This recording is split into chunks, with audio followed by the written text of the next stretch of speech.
Video کے نیچے subscribe کے بٹن پہ کلک کریں، بیل کے آئیکن پہ کلک کیجئے تاکہ ہر نئی ویڈیو کی نوٹیفیکیشن آپ کو مل جائے۔ حضرت نوح علیہ السلام نے کشتی بنائی، اور جب وہ کشتی بنا رہے تھے تو اس وقت کے سردار جو ہے وہ زوما اور روسا جو ہے مذاق اڑاتے تھے کہ یہاں پینے کو پانی ملتا نہیں ہے اور یہ کشتی بنا رہا ہے۔ ظاہر وہ کشتی بڑی لمبی چوڑی کشتی بنائی، جیسا کہ مفسرین نے لکھا ہے کہ تقریباً 300 ہاتھ جو ہے وہ لمبی تھی کشتی، اور 50 ہاتھ جو ہے وہ چوڑی تھی، اور 30 ہاتھ جو ہے وہ بلندی تھی اس کی۔ اتنی بڑی کشتی، اور اس کے 3 خانے تھے، جیسے بحری جہاز کی طرح کی کشتی گویا کہ 3 خانے تھے۔ ایک جو ہے وہ جو وہ منزل کے اوپر جو انسان تھے، دوسری منزل کے اوپر جو ہے وہ حیوانات، اور تیسری منزل جو ہے وہ ساز و سامان کے لیے تھی۔ تو گویا کہ اس کے 3 منزلیں تھے، 3 فلور تھے، تو تینوں فلور اس طریقے سے استعمال ہو رہے تھے، اور اتنی لمبی چوڑی یہ کشتی تیار ہوئی۔ اس لیے قرآن کریم نے بھی کہا کہ جب وہ دریا میں چل رہی تھی، پانی میں چل رہی تھی، تو ایسے جیسے کہ ایک موج، ایک پہاڑ جو ہے وہ اس کے اندر چل رہا ہے۔ اس کے اندر جو ہے حضرت نوح علیہ السلام نے سوار ہونے کا حکم دیا اپنے ماننے والوں کو، اور اللہ تبارک و تعالیٰ کے امر سے فرمایا تھا کہ جو ہے من کل زوج اثنین، تو مطلب اس کے اندر ہر قسم سے جو ایسے حیوانات جو پانی میں زندہ نہیں رہ سکتے، ان کا جوڑا جوڑا بھی اس کے اندر سوار کر لو۔ لہذا جوڑا جوڑا اس کے اندر سوار کر لیا گیا۔ انہی جوڑوں کے ذریعے سے اللہ تبارک و تعالی نے آگے جو ہے نسل کو پیدا فرمایا، اور گویا کہ وہ نسل جاری رہی۔ لیکن یہ کہ جو نہیں سوار کیے گئے اس طوفان کے اندر وہ حیوانات بھی ہلاک ہو گئے، لیکن جو جوڑا سوار کر لی ان کے ذریعے سے اللہ تبارک و تعالی نے آگے نسل کو جاری و ساری رکھا۔ تو اس میں بڑے دلچسپ واقعات بھی ذکر کیے مفسرین نے کہ جب ان لوگوں کو سوار کیا گیا تو اس کے اندر جو ہے بڑے عجیب و غریب واقعات بھی پیش آئے، مختلف جانور اس کے اندر جو سوار کیے گئے۔ لکھا کہ جب گدھے کو سوار کیا گیا تو شیطان جو ہے وہ گدھے کی دم کے ساتھ لٹک گیا۔ اب وہ گدھے کو اندر کھینچ رہے ہیں حضرت نوح علیہ السلام، اور کہہ رہے کہ بھئی تو اندر آ جا۔ اب وہ اس کی دم کے ساتھ لٹک گیا شیطان، اب وہ جس وجہ سے وہ بیچارہ آگے ہو نہیں پا رہا۔ تو اس پر نوح علیہ السلام نے یہاں تک فرمایا کہ جو ہے وہ گدھے سے کہا اندر داخل ہو جا، بھلے تیرے ساتھ ابلیس ہی کیوں نہ ہو۔ یہ بات کی۔ اب جیسے ہی بات کی تو ابلیس سمجھ گیا کہ مجھے اجازت ہوگی سوار ہونے کی، وہ جھٹ سے اندر جو ہے وہ کشتی میں کود گیا۔ اب گدھا بھی اندر آ گیا، تو حضرت نوح علیہ السلام نے ابلیس کو دیکھا، اس کو ڈانٹا، تو کیوں آیا، نکل یہاں سے، دشمن خدا تو یہاں کیوں آیا؟ تو اس پر وہ کہنے لگا آپ نے خود ہی تو ابھی کہا تھا یہ حمار سے کہا تھا، گدھے سے کہا کہ اندر سوار ہو جا، بھلے تیرے ساتھ ابلیس ہی کیوں نہ ہو، تو مجھے اجازت ہوگی تو آپ کی اجازت سے میں داخل ہوا ہوں۔ تو کہا کہ اللہ کی مشیت تھی کہ ابلیس کو اس طریقے سے قائم رکھا، اور ابلیس جو اس کے اندر داخل ہوا۔ پھر مزید گفتگو ہوتی رہی۔ پھر یہ لکھا ہے مفسرین نے، جو ہے وہ تفسیر مظری نے ان واقعات کو جو ہے جمع کیا، اور معالم التنزیل نے ان واقعات کو جمع کیا ہے۔ تو لکھا ہے کہ جب جو وہ بہت زیادہ جو ہے نا اس کے اندر جو ہے وہ جانوروں نے جو وہ پیشاب کیا، لید کی، پخانہ کیا، یہ حالت ہو گئی، تو اس قدر جو ہے تعفن بدبو ہونے لگا، تو سب لوگ تنگ آ گئے۔ تو انہوں نے حضرت نوح علیہ السلام سے عرض کیا کہ اللہ کے نبی آپ اللہ سے دعا کیجئے، یہ اتنا تعفن بدبو ہو گیا، کیا کریں؟ تو اللہ تبارک و تعالیٰ سے حضرت نوح علیہ السلام نے دعا کی تو اللہ تبارک و تعالیٰ نے فرمایا کہ ہاتھی جو ہے ہاتھی کی جو ہے سونڈ پر جو ہے وہ ہاتھ رکھو تو ایک جانور پیدا ہوگا، وہ سارے جانور یہ گندگی کو چاٹ جائے گا، صاف کر دے گا۔ جب ہاتھی کی سونڈ پر انہوں نے ہاتھ رکھا، دبایا اس کو، تو جانور ہاتھی میں سے پیدا ہوا، اور وہ پیدا ہونے والے جانور کون تھا؟ وہ خنزیر پیدا ہوا۔ لہذا اس کا منہ موپ کی طرح اس کا منہ ہے، آج بھی اس کا موپ کی طرح منہ ہے، وہ موپ کی طرح اس نے پوری کشتی کو چاٹ لیا، بالکل شفاف کر دیا، بالکل کسی قسم کی کوئی تعفن و بدبو باقی نہیں رہی۔ تو یہ خنزیر پیدا ہوا۔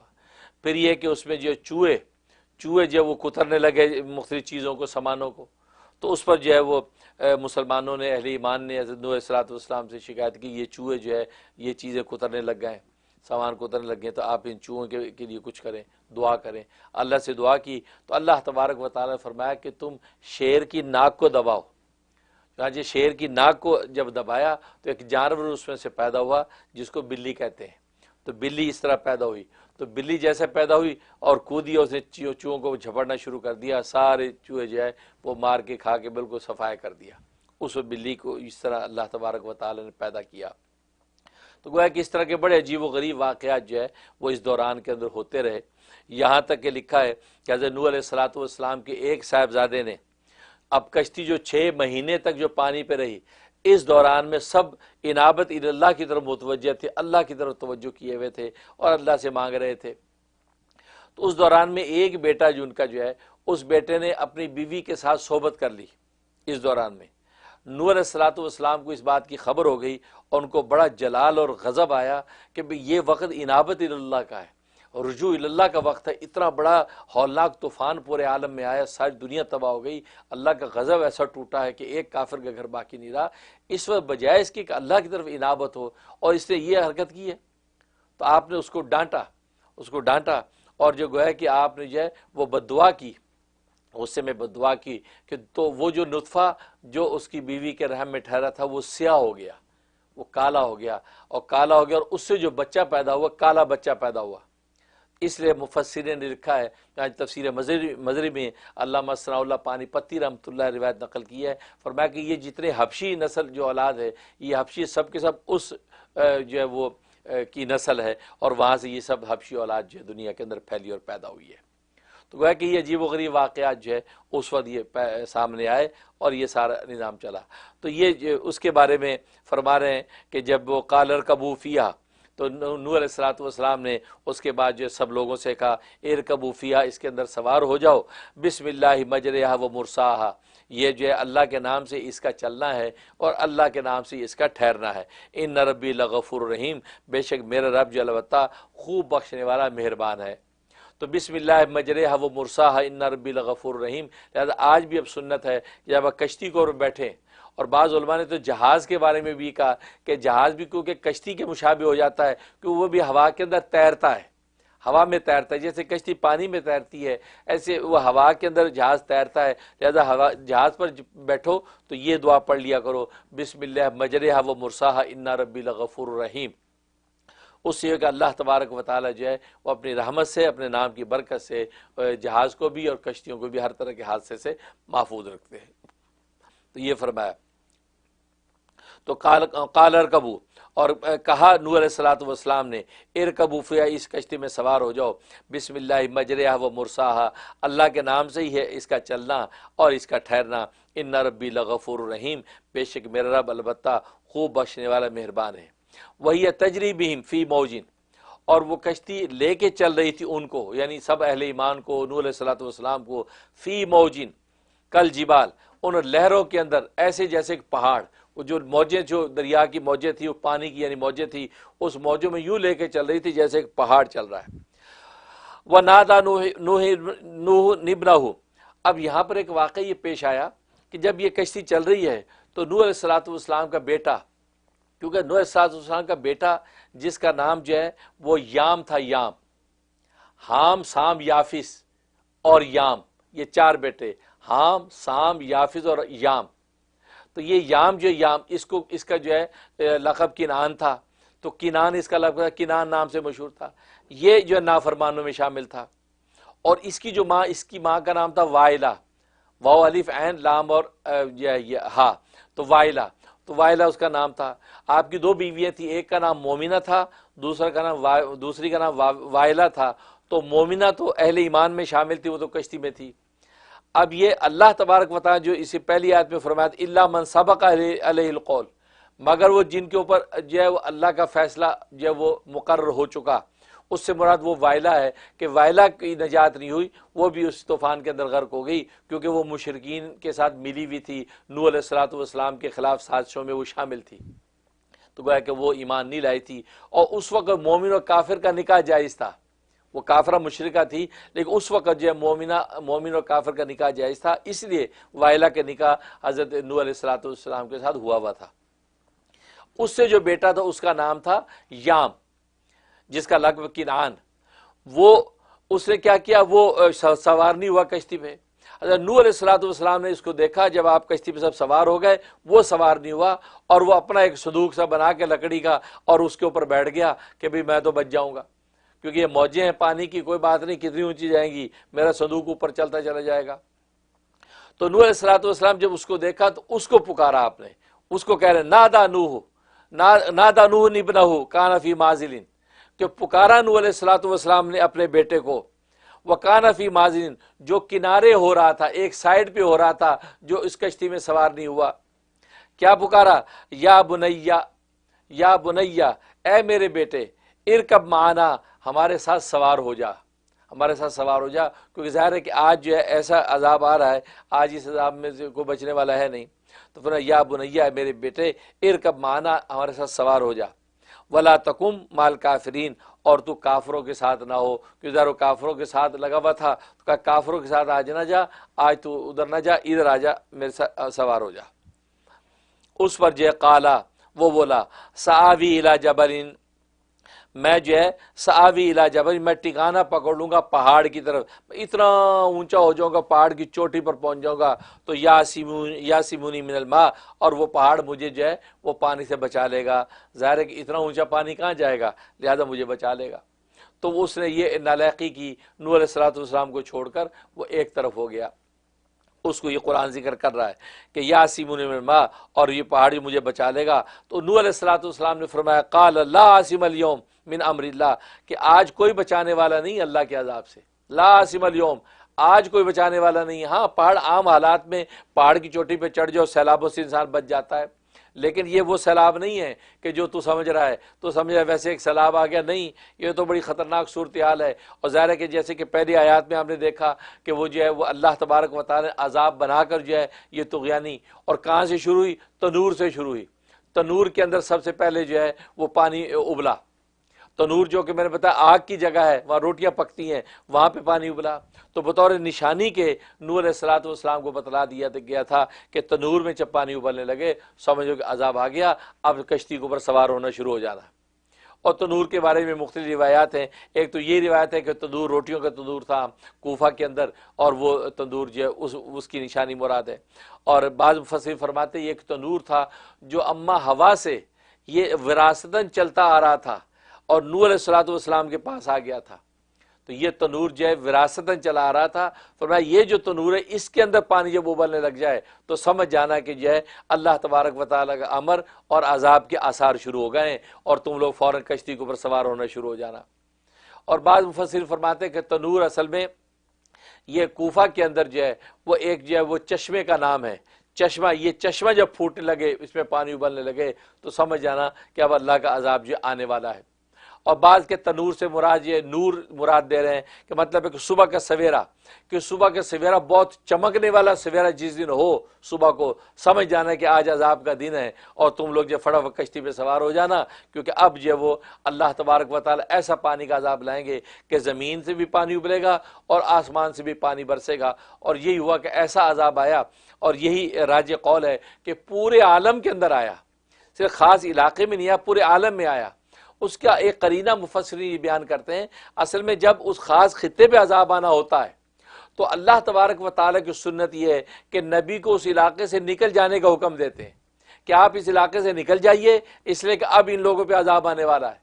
لہٰذا سویرا ہونے سے پہلے جو ہے وہ نبی جو ہے اپنی چاہنے والوں کو، اپنی امت کو جو ہے وہ لے کے اس علاقے سے نکل جاتے ہیں، اس کے بعد عذاب آ جاتا ہے۔ تو عام سنت یہی ہے۔ لیکن نوح علیہ السلام کو اللہ تبارک و تعالیٰ نے یہ نہیں فرمایا کہ آپ جو ہے وہ اپنی قوم کو، اپنے ماننے والوں کو یہاں سے لے کے نکل جائیں، بلکہ فرمایا کشتی بناؤ، اس کشتی میں بیٹھ جاؤ۔ اس کا مطلب یہ ہے کہ اب عذاب کے کوئی مقام ایسا نہیں پورے عالم میں جہاں عذاب نہ ہے، ہر جگہ آئے گا، کسی دوسرے خطے میں جانے سے کوئی فائدہ نہیں ہوگا۔ لہذا کشتی بنائیے، اس کشتی کے اندر ہی آپ محفوظ رہیں گے، یہ وہ سفینہ نجات ہوگا، نجات کی کشتی ہوگی، ورنہ مارے جائیں گے۔ اس لیے یہ قرینہ اس بات کا کہ یہ پورے عالم کے اندر عذاب آیا، اور پورے عالم میں کوئی بھی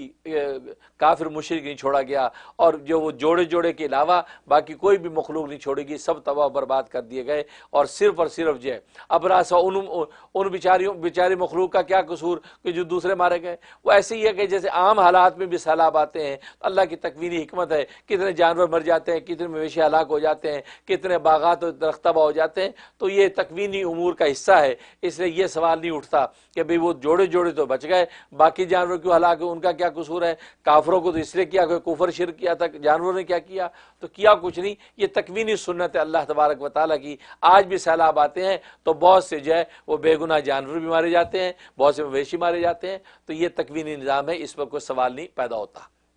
تو خیر، تو اس طریقے سے حضرت نوح علیہ السلام اس کے اندر موجود تھے، اور کشتی پھر چلی، اور اس میں پھر جب دیکھا کہ بیٹا سوار نہیں ہوا تو اس پر آپ نے یہ اس کو کہا، تو اس نے آگے سے کہا کہ قال سآوی الی جبل یعصمنی من الماء، کہنے لگا کہ میں ٹھکانہ پکڑ لوں گا پہاڑ کی طرف جو بچا لے گا مجھے پانی سے۔ آپ نے فرمایا لا عاصم اليوم من امر اللہ، آج کے دن کوئی بھی اللہ کے عذاب سے بچانے والا نہیں، الا من رحم، مگر جس پہ اللہ رحم کرے۔ ہم پہ اور یہ اہل ایمان پہ اللہ نے رحم کیا ہے، ہم بچ رہے ہیں، لیکن اور کوئی بچنے والا نہیں۔ اب یہ گفتگو ہو رہی ہے لیکن وہ مانا نہیں، تو حال بینہم الموج، تو حائل ہو گئی دونوں کے درمیان ایک موج، ایک بڑی موج ایسی آئی وہ جو اڑا کے لے گئی اس بچے کو، اور یہ دونوں الگ الگ ہو گئے۔ فکان من المغرقین، اور وہ لڑکا جو ڈوب گیا، وہ اس طریقے سے ہلاک ہو گیا، وہ ڈوب گیا۔ اس کے بعد جو ہے جب اللہ تبارک و تعالیٰ کے یہ عذاب مکمل ہوا تو وقیلا، اللہ تبارک و تعالیٰ کی طرف سے حکم ہوا، یا ارض ابلعی ماءکی، اے زمین پانی کو نگل جا، پانی کو نگل جا، یا سماؤ اقلعی، اے آسمان تو تھم جا، یعنی گویا کہ پانی کو تھما دیا، زمین پانی نگل گئی، وغیض الماء، اور پانی کو سکھا دیا گیا، وقضی الامر، اور اللہ کا عذاب مکمل ہو چکا۔ اب یہ اللہ کے جب عذاب مکمل ہوا تو پانی آسمان کا تھم کیا، زمین پانی نگل گئی، اب جو ہے زمین خشک ہو گئی۔ وقضی الامر، اللہ کا معاملہ اور حکم اور عذاب پورا ہو چکا۔ واستوت علی جودی، اور کشتی جو ہے وہ جودی پہاڑ پر ٹھہر گئی۔ جودی پہاڑ جو ہے جارڈن کے قریب کہیں ہے، تو وہاں پر جو ہے یہ کشتی ٹھہر گئی۔ وقیلا بعدا للقوم الظالمین، اور یہ حکم ہوا اللہ تبارک و تعالیٰ کی طرف سے کہ دور ہو یہ وہ قوم جو کہ ظالم ہے، یعنی لعنت ہو، دور ہو جائے، دفع ہو یہ قوم جو کہ ظالم ہے، یعنی سارے کے سارے ہلاک کر دیے گئے۔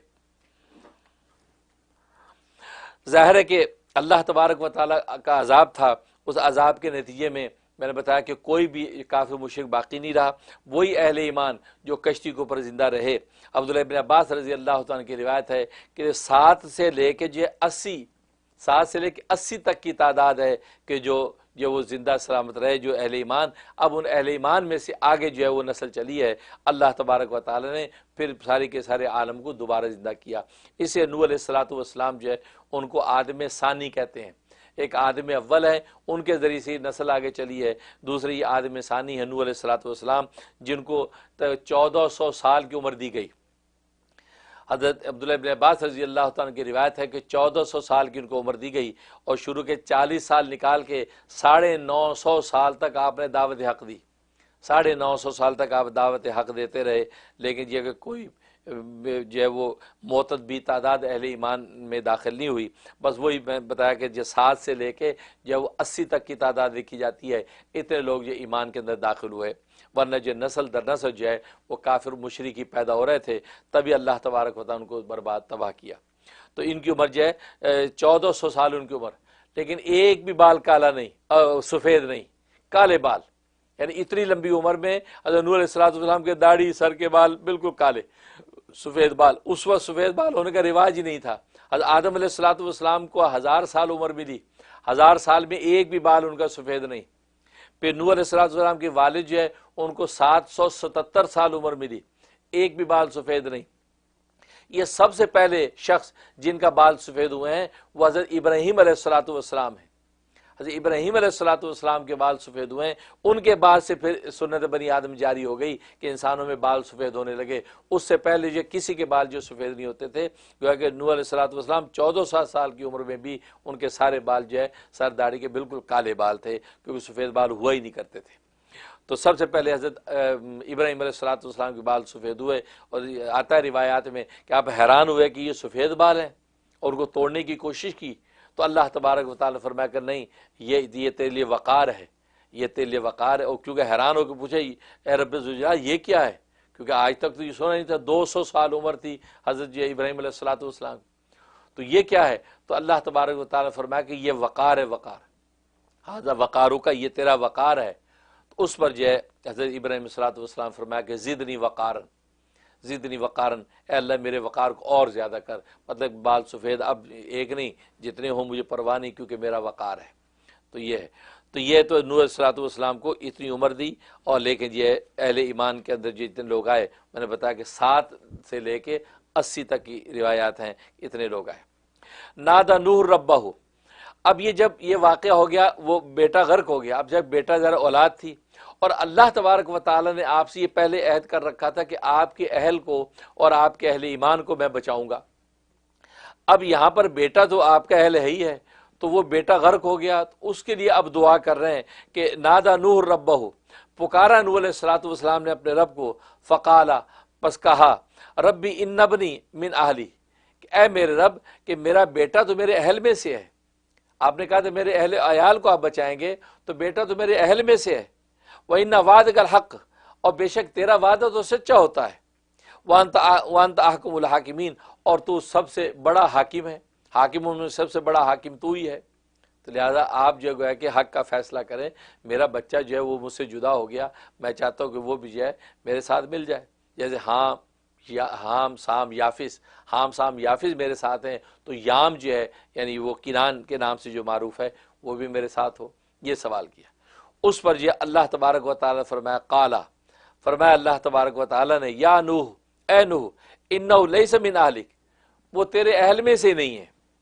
وہ تیرے اہل میں سے نہیں ہے، اور میں نے اہل کے بچانے کا وعدہ کیا تھا، وہ تیرے اہل میں سے نہیں۔ کیوں نہیں ہے؟ انہ عمل غیر صالح، کیونکہ اس کا عمل خراب ہے،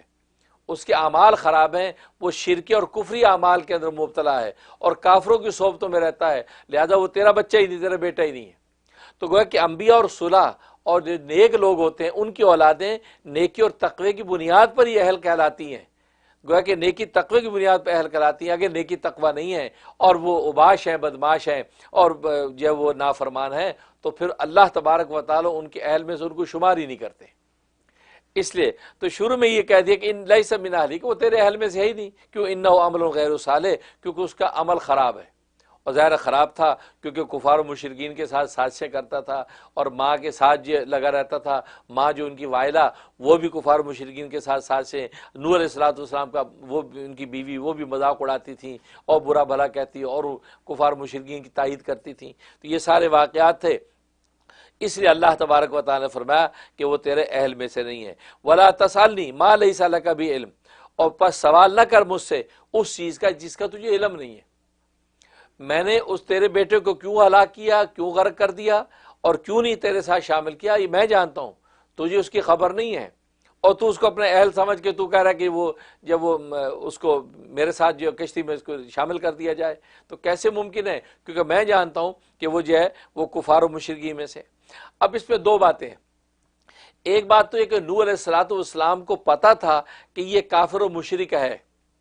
بظاہر میرا بیٹا بنا ہوئے لیکن کافر و مشرک ہے، ان کو پتا تھا، اس کے باوجود یہ سوچ کے کہ یہ چونکہ اللہ نے میرے اہل کو بچانے کا وعدہ کیا ہے تو میری آل اولاد میں تو وہ شامل ہے ہی،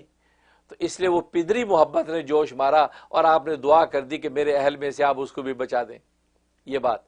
اور دوسرا مطلب یہ ہے کہ آپ کو اس کے کفر شرک کا پتہ نہیں تھا، بظاہر ایسے لگتا تھا کہ آپ کے ساتھ ہے، لیکن حقیقت میں وہ کافر مشرک تھا اور کفار مشرکین کے ساتھ بیٹھتا تھا، اور نوح علیہ السلام کی شکایتیں اور خبریں اور سازشیں کرتا تھا ان کے خلاف، ان کو خبر ہی نہیں۔ اس پر اللہ نے فرمایا فلا تسألنی ما لیس لک بعلم، سوال نہ کر اس چیز کا جس کا تجھے علم نہیں، تجھے پتہ ہی نہیں ہے، تو اس کو اپنا اہل سمجھتا ہے، تو سمجھے تیرے نظریے پر ہے، میں جانتا ہوں وہ تو کافر مشرک ہے بدبخت، وہ تو تیرے خلاف سازشیں کرتا ہے، وہ تیری خبریں ادھر سے ادھر بھیجتا ہے، وہ تیرا اپنا کافروں سے مل کے مذاق اڑاتا ہے، وہ تجھے اس بات کا علم نہیں، اور جس بات کا تجھے علم نہیں ہے تو مجھ سے سوال نہ کر، مجھ سے نہ اس کی سفارش کر، یہ مطلب ہے۔ فلا تسألنی ما لیس لک بعلم، اور تو سوال نہ کر مجھ سے اس چیز کے بارے میں جس کا تجھے علم نہیں۔ انی اعیذک ان تکون من الجاہلین، اور میں تجھے نصیحت کرتا ہوں کہ تو نہ ہو جا جاہلوں میں سے۔ یہ جہالت کی بات ہے کہ رب ذوالجلال ایک امر حکم دیں، باوجود اس کے وعدہ کر چکے ہوں، پھر بھی تم یہ سمجھے کہ میں وعدہ خلافی کر رہا ہوں، ایسا ممکن نہیں ہے، لہذا تم خاموش رہو۔ تمہیں پتہ ہونا چاہیے کہ اللہ کی کوئی مسئلہ حکمت ہے، ضرور کوئی بات ہے کہ اللہ تبارک و تعالی اس کو اہل میں شامل کر کے نجات اس کو نہیں دی ہے۔ اب اس پر حضرت نوح علیہ السلام نے فوراً کہا قال ربی انی اعوذ بک ان اسألک ما لیس لی بہ علم، اب دیکھو یہ ہے پیغمبرانہ شان کہ جب تنبیہ کی تو تنبیہ ہونے پہ یہ نہیں کہا کہ اللہ آئندہ نہیں کروں گا، اللہ معاف کر دے میں آئندہ نہیں کروں گا، نہیں، بلکہ آئندہ نہ کرنے کی تو بات ہی نہیں کی، بلکہ جو ہو گیا اسی کی توبہ معافی کرنے، یا اللہ مجھے معاف کر دے۔ اور یہی طریقہ جو ہے حضرت آدم علیہ الصلوۃ والسلام نے اختیار کیا، ربنا ظلمنا انفسنا وان لم تغفر لنا وترحمنا لنکونن من الخاسرین، یا اللہ جو ہو گیا بڑا ظلم کر لیا ہم نے، یا اللہ تو معاف کر دے، اگر معاف نہیں کرے گا تو میں نقصان اٹھانے والوں میں ہو جاؤں گا۔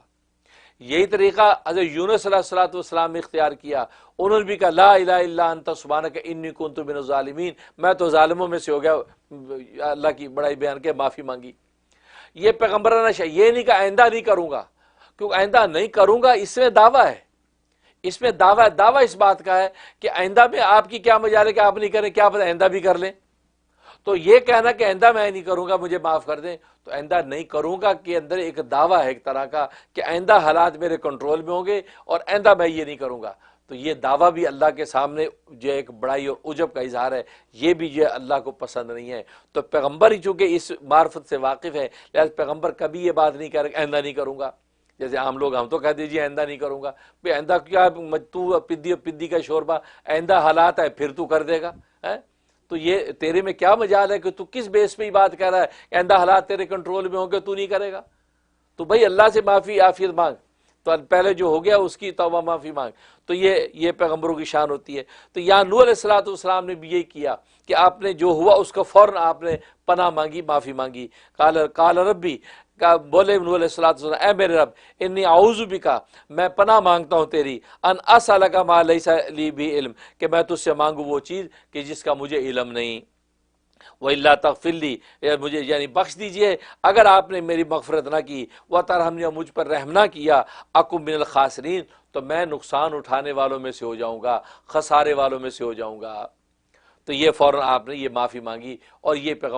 پیغمبرانہ شان ہے، جو خطا ہو جائے انسان فوراً جو اللہ تبارک و تعالی سے پناہ مانگے۔ قیلا، اب یہ سارا معاملہ ہوتا رہا 6 مہینے، روایات میں 6 مہینے کشتی پانی کے اندر رہی، یہاں تک کہ اسی دوران میں اس کشتی نے بیت اللہ کا بھی طواف کیا، کیونکہ بیت اللہ ظاہر ہے بیت اللہ کی جڑیں بھی اکھڑ گئی، سب ختم ہو گیا، تو یہ طوفان نوح کے اندر تباہ ہو گئی اس کی عمارت، تو وہاں پر یہ کشتی نے بیت اللہ کا بھی طواف کیا، اور یہ 6 مہینے پانی کے اندر رہی۔ اس کے بعد جو ہے جب یہ پانی خشک ہوا اور پھر یہ حکم ہوا، قیلا، حکم ہوا اللہ تبارک و تعالیٰ